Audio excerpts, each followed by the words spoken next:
होकर प्रधानमंत्री को गाली दे देते हैं, रेखा गुप्ता को गाली देते हैं, चाटा मार देते हैं। आप योगी पे पढ़वा कर दिखा दीजिए उत्तर प्रदेश में।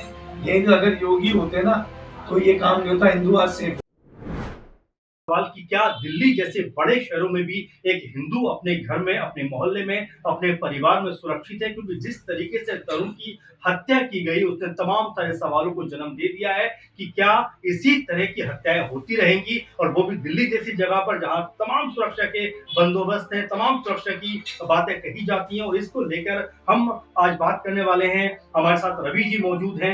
रवि जी, सबसे पहली बात तो मैं जानना चाहूंगा कि उत्तम नगर में जो कुछ हुआ उसके ऊपर पहली प्रतिक्रिया आपकी क्या है? जय श्री राम जी। उत्तम नगर में जो हुआ है वो कुछ अच्छा क्या, बहुत ही अच्छा नहीं हुआ है जी। ऐसा होना नहीं चाहिए। ठीक है, एक बात हिंदू मुस्लिम की नहीं है, बात है कि समाज की। दिक्कत ये है कि हमारी पूरी दिल्ली में भाजपा सरकार है, अपनी सरकार है, ठीक है, बीजेपी सरकार है कुल मिलाकर। उसमें हम लोग अपने हिंदू से भी हैं आज के टाइम में। आप ये बताइए ना, आज चलो उत्तम नगर छोड़ो, कहीं और भी है कि हिंदू कहीं पे पिटना होता है, 10 मुसलमान होते हैं तो कोई हिंदू बचाने नहीं आएगा उसे। मतलब ये बात कहना चाह रहे हैं कि हिंदुओं में एकता की कमी है? नहीं है बिल्कुल भी।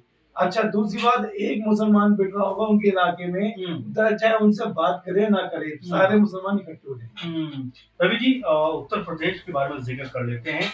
बाबा ने जिस तरह से बुलडोजर का फेमस किया है, बुलडोजर बाबा के नाम से वो जाने जाते हैं। अभी रेखा गुप्ता जी अच्छा काम कर रहे हैं, इसमें कोई दुराई की बात नहीं है। लेकिन फिर भी अगर मैं कहूं कि दिल्ली के मुख्यमंत्री अगर इस वक्त पे योगी आदित्यनाथ जी होते तो क्या होता, वो आपके हिसाब से नजर आता?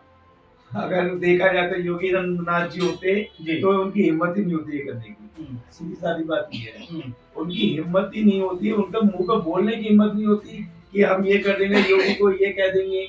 जिस हिसाब से दिल्ली में होकर प्रधानमंत्री को गाली दे देते हैं, रेखा गुप्ता को गाली देते हैं, चाटा मार देते हैं। आप योगी पे पढ़वा कर दिखा दीजिए उत्तर प्रदेश में। यही तो अगर योगी होते ना तो ये काम नहीं होता, हिंदू आज सेफ होता। इस टाइम में ये नहीं कहता रेखा गुप्ता जी अच्छा काम नहीं कर रही है, लेकिन हमारी सरकार बिल्कुल है ना, एक नील बटा नील हो रही है।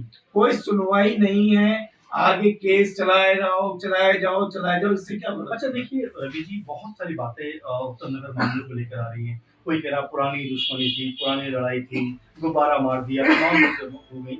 आपके हिसाब से अगर मैं देखना चाहूँ तो आप इस पूरे मुद्दे को कैसे देखना चाहते हैं? कि क्या वाकई में ये सवाल नहीं है जिसका जवाब दिया जाना चाहिए? बिल्कुल सवाल नहीं, बिल्कुल सवाल है जिसका जवाब देना चाहिए जी। ठीक है, बात गुब्बारे की नहीं है, चलो पुरानी रंजिश भी होगा, जो भी है, इससे हमें वो नहीं है। मेन दिक्कत है कि भाई आपने एक पूरा समूह 40-50 लड़कों का बनाकर उस बेचारे पूरे घर में, परिवार में आपने अटैक करा, फिर एक ही को मुद्दा बनाया, एक को मुद्दा बनाकर उसे मारा गया। अच्छा जी, चलो इसे भी कोई नहीं। अगर हम लोग पेशा दे रहे हैं, बजरंग दल सारे हम उत्तम नगर पे पेशा दे रहे हैं, तभी तो सरकार रुकी है। अदरवाइज इसके अलावा सरकार कब उठ गई थी? ना बुलडोजर चलता, ना कुछ होता, ना कोई बात होती। हम लोगों ने बढ़ावा दे रखा मुंबई को, जो कि अपनी जगह पे हम लोग उन्हें रखते हैं। 10 जहाँ 10 रुपए में हो रहा है तो उन्हें हम 50 में रख लेते हैं। हमारा लालच है, हम हिंदू लालची है कुल मिलाकर ये, और बटे हुए भी बटे हैं, जनरल बात है। हम ना कभी इकट्ठे होंगे ना कुछ को है, हम बिल्कुल बटे हुए। अच्छा, बटेंगे तो कटेंगे, सीधी सी बात है। योगीनाथ जी ने एक बात बोली थी अपने भाषण में, बटेंगे तो कटेंगे, वो बात हो रहा है जी, वो बात बिल्कुल हो रहा है। सामने हम नहीं बता रहे, सामने हो रहा है। ये तो चलो मुद्दा उठ गया उत्तम नगर का, पता नहीं कहाँ पर क्या हो रहा है, क्या नहीं हो रहा, आपको नहीं पता है। आज के टाइम में हर दिन हर पल में मुसलमान क्या है, हिंदू मर रहा है, ऐसे घुट घुट कर मर रहा है। आप किसी भी थाने में या कहीं पे भी चले जाओ, सबसे ज्यादा रिकॉर्ड किसका है? मोमडनों का। किसी भी हॉस्पिटल में सबसे ज्यादा ताकत किसकी है? मोमडनों की। भाई ये इन लोगों के लिए है क्या? अपना हिंदुस्तान इनके लिए है क्या? भाई भेजो उन्हें बांग्लादेश पाकिस्तान की भेजो, इनका एक सारा पूरा बना दो शहर कि वहीं पे रहो भाई तुम। तो यहाँ पर क्यों ऐसा क्यों हो रहा है? हिंदुस्तान में होने के बाद ऐसा क्यों हो रहा है? सब ऐसे दिक्कत नहीं होगी हिंदू मुस्लिम को अगर एक अलग कर दिया जाए? तो दिक्कत होगी भाई, पाकिस्तान के तो दिक्कत होगी। अब पाकिस्तान बांग्लादेश अलग है ना, तो इसे अलग कर दो ना। हिंदू समाज को बिल्कुल वो अलग कर दो, मुस्लिम समाज को अलग कर दो। मतलब आप ये कह रहे हैं कि दोनों समुदायों को अलग-अलग कर दो, एक साथ नहीं रहना चाहिए। बिल्कुल नहीं रहना चाहिए। मुसलमान तो आपका ही खाएगा, आपका ही देगा, और जब वो कोई मुद्दा होगा ना, आपको मानने में पीछे नहीं हटेगा। इस बात को ध्यान रखिए। आज नहीं तो कल 2030, 2036 तक मैं दिखा दूंगा कितना मुसलमान तुम्हारे पे हावी होगा। ये दिखा दूंगा। एक बार भाजपा सरकार हट जाए, उसके बाद देखना आप। ये जो हमारे कांग्रेसी भाई हैं, जो हमारे आम आदमी पार्टी है, समाजवादी है, इन लोगों का सब बढ़ा हुआ है। नहीं तो आज मुसलमान नहीं होता, आज हिंदू का हिंदुस्तान ही होता। अपने हिंदुस्तान में हमें अगर एक छोटा सा मैं बता रहा हूँ, हमें अपने हिंदुस्तान में अपने इलाके में कोई एक माता जी की चौकी, रामलीला या कुछ करवाना होता है, हिंदू का कोई भी प्रोग्राम, इतने परमिशन लो, ये लो, वो लो, क्यों? अपने देश में हम अपने भगवान का वो नहीं कर सकते? इन लोगों को परमिशन दी जाती है, इन लोगों को मिलती है परमिशन, जाओ करो। ठीक है, ईद पे रात रात भर इनकी मार्केटें खुलती है, हमारी दिवाली पे खुलती है। दिवाली पे 12 बजे से पहले पहले दुकानें बंद करवाते हैं, क्यों? अच्छा, एक समुदाय ये भी कह रहा है रवि जी कि जिस तरह से होली खराब की गई कि जवान लड़की की हत्या करके, तो एक वर्ग ये भी कह रहा है कि इनको हम ईद मनाने नहीं देंगे। क्या कहना चाहेंगे? नहीं देखो, ये तो अब मैं इस बारे में कुछ नहीं कहना है, सबके त्योहार अपने अपने हैं। देखो जी, जो है वो लोगों ने करा है, सबके त्योहार अपने हैं। इससे तो बिल्कुल एक पहले वाला 1984 वाला दंगों का वो है।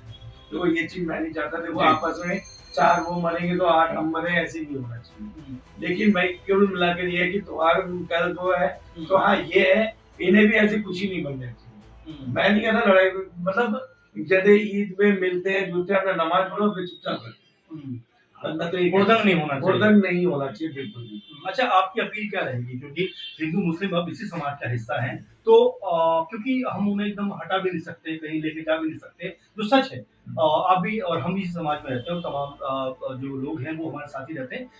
लेकिन मैसेज क्या होगा आपका, क्या संदेश होगा? क्योंकि जिस तरह की लड़ाई अगर चलेगी, इस तरह की हत्याएं अगर होंगी, तो जाहिर बात है कि समाज जो है वो बहुत ज्यादा पीछे चला जाता है, क्योंकि आपस में जब सौहार्द नहीं रहेगा तो तमाम चीजें खराब होंगी। इसको लेकर आप क्या सोचते हैं? इसमें है ना, सरकार को है ना थोड़ा एक्टिव होना पड़ेगा। सबसे बड़ी बात, सरकार हमारी दिल्ली सरकार एक योगी जी की तरह बिल्कुल एक अपना एक पूरा कैबिनेट बना ले, एक सरकार हमारी एक्टिव हो जाएगी, तो हमारे को किसी को कोई परेशानी नहीं होगी, ना हिंदू ना मुसलमान, किसी को कोई परेशानी नहीं होगी। सब देखो, मैं नहीं कहता हिंदू गलत नहीं है, हिंदू भी गलत है, ऐसा नहीं है। हिंदू और मुसलमान दोनों की बात रखी जाए, जो गलत है वो गलत है, जो गलत है तो गलत है, जो सही है तो सही है, सबके साथ एक जैसा होना चाहिए।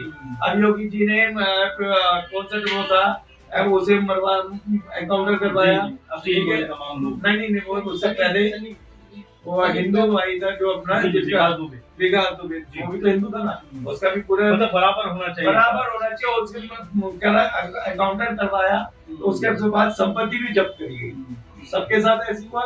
इसे केस में खौफ आ गया जी, योगी जी का ऐसे ही नहीं करना। अच्छा रवि जी, बार बार आप योगी जी की बात कर रहे हैं, तो ये भी चर्चा चल रही है कि योगी जी जिस तरह से बेहतर कानून व्यवस्था चला रहे हैं, उत्तर प्रदेश जैसे बड़े राज्यों को लेकर चल रहे हैं, तो एक चर्चा ये चल रही है कि आने वाला क्या उनको पीएम के सब मान के चले? नहीं, बिल्कुल नहीं मानेंगे जी। सीट पे बैठने के बाद वो भी फिर वैसे ना हो जाए, नहीं तो फिर उनके पास बाहर ज्यादा हो जाएगा ना। अभी तो वो उत्तर प्रदेश देख रहे हैं, दिल्ली देख रहे हैं, पूरे इंटरनेशनल लेवल पे बाहर हो जाएगा, वो सुन ही नहीं पाएंगे, तो कुछ नहीं होगा ना। हमें प्रधानमंत्री योगी जी नहीं चाहिए, लेकिन सीएम चाहिए, सीएम चाहिए हमें। गडकरी जी चाहिए प्रधानमंत्री, जो पूरा देखे समझे पूरी चीजें। अच्छा, गडकरी जी प्रधानमंत्री, उत्तर प्रदेश देख रहे हैं, दिल्ली देख रहे हैं, पूरे इंटरनेशनल लेवल पे बाहर हो जाएगा, वो सुन ही नहीं पाएंगे, तो कुछ नहीं होगा ना।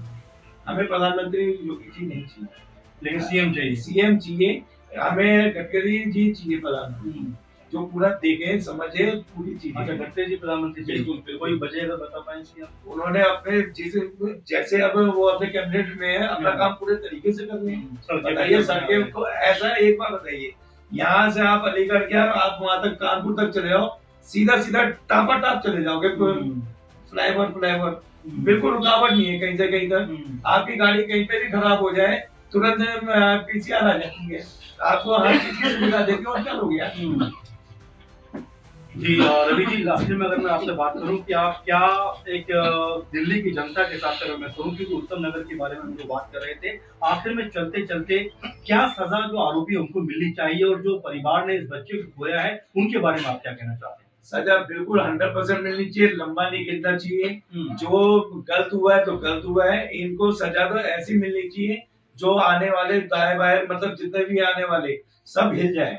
सजा ऐसी मिलनी चाहिए, मिले तो जी नहीं तो बिल्कुल ही नहीं मिले। जी, छोड़ दे ऐसे ही। बिल्कुल छोड़ दे, पब्लिक के हवाले, पब्लिक अपना आप ही देख लेगी। जी बिल्कुल, और रवि जी ने सीधी-सी बड़ा बात है। नाराजगी भी जाहिर कर रहे हैं, क्योंकि देखिए उत्तम नगर जैसे मामले कई तरह के सवाल भी खड़े करते हैं कि दिल्ली में हम लोग बैठे हैं, दिल्ली में कानून व्यवस्था, तमाम एजेंसियां सुरक्षा की यहाँ मौजूद हैं, उसके बावजूद 25-26 साल के एक नौजवान की हत्या हो जाती है, जो वाकई में एक सवाल जरूर है सरकार से भी, प्रशासन से भी, कि आखिर इन हत्याओं की जवाबदेही किसकी है। अगर इसी तरह से चलता रहा तो एक आम आदमी अपने आप को सुरक्षित समझेगा कहाँ। आप इस बात को लेकर क्या सोचते हैं जरूर कमेंट करिए, और इस प्रोग्राम को लेकर क्या सोचते हैं उसके बारे में भी अपने विचार जरूर साझा करिए। नमस्कार। जय श्री राम।